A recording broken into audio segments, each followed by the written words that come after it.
Good morning, dear students. Welcome to SBL Memorial Academy YouTube platform.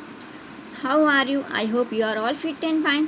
Today's our video for class 7, Subject Science, Chapter 3, Fiber to Fabric.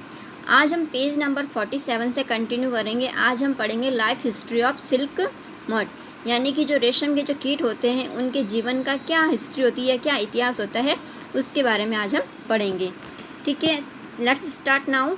Female silk moth is larger in size than the male silk mod.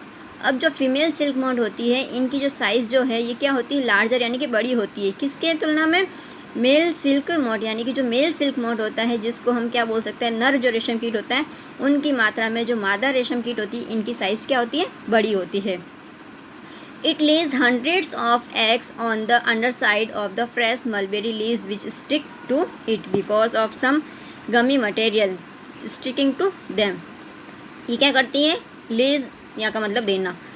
Hundreds of eggs यानी कि हज़ारों की मात्रा में, सैकड़ों की मात्रा में क्या देते हैं, अंडे देते हैं. On the under side of the fresh mulberry leaves, mulberry की जो लीव्स होती हैं उसके नीचे की तरफ ही क्या करते हैं, बहुत सारे अंडे देते हैं. और वो क्या होते हैं, वहाँ का जो सरफेस होता है वो कैसा होता है, गमी होता है, यानी कि चिपकदार होता है, जिसके कारण वो वहाँ पर क्या हो जाते हैं, चिपक जाते हैं. In due course of time these eggs hatched from white larva commonly known as silkworm or caterpillar. They eat mulberry leaves for 4 to 6 weeks and grow in size. अब क्या होता है कि समय के साथ साथ में क्या होते हैं, ये जो एग्स होते हैं ये क्या करते हैं, वाइट लार्वा यानी कि सफ़ेद लार्वा का निर्माण करते हैं, ये बनाते हैं उसको. और कॉमनली क्या होता है, आमतौर पे क्या होता है कि जो भी रेशम सिल्क वॉर्म जो होते हैं इसको हम क्या बोलते हैं, जो ये भी जो जैसे अंडे देते हैं फिर वो लार्वा बनता है, तो इसको हम हमारी आम बोलचाल की भाषा में इसको क्या बोलेंगे, सिल्क वर्म बोलेंगे या फिर कैटरपिलर बोलेंगे. They eat mulberry leaves for 4 to 6 weeks and grow in size. ये क्या खाते हैं, मलबेरी लीव्स को खाते हैं, यानी कि सहतूत की पत्तियों को खाते हैं. कितने टाइम तक, 4 से 6 सप्ताह तक. और फिर क्या हो जाती है, इनकी साइज़ बड़ी हो जाती है. ठीक है, नेक्स्ट नीचे आ जाइए. Then the caterpillar is ready to enter the next stage of its life history called pupa.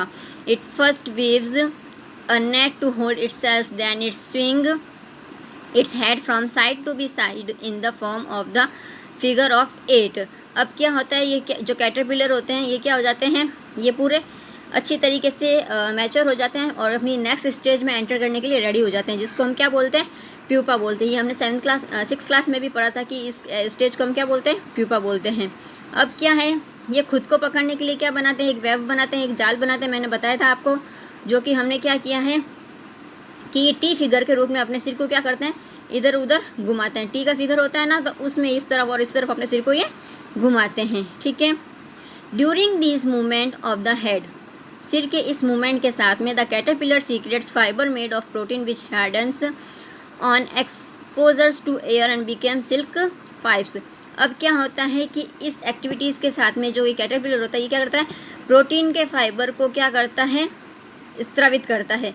और जो कि क्या करता है, एयर के कांटेक्ट में आकर या फिर हवा के संपर्क में आकर क्या करता है, ये थोड़ा हार्ड हो जाता है. और इसी को हम फिर क्या बन जाता है, ये सिल्क फाइबर बन जाता है, जिसको हम रेशमी फाइबर भी कह सकते हैं. ठीक है, soon the caterpillar completely covers itself by silk fibre and turns into pupa. जल्दी ही कैटरपिलर क्या करते हैं, पूरी तरीके से सिल्क से अपने क्या करते हैं, फाइबर्स को ढक देते हैं. ठीक है, this covering is known as cocoon. और ये क्या जो ढका हुआ है इसको हम क्या बोलते हैं, कोकुन कहते हैं. ठीक है, the further development of the pupa into moth continues inside the cocoon. Silk fibers are used for weaving silk cloth. अब क्या किया जाता है, ये प्यूपा की जो वर्म्स होते हैं ये इसके आगे डेवलपमेंट के लिए क्या किया जाता है, कोकून के अंदर ये कंटिन्यू रहते हैं.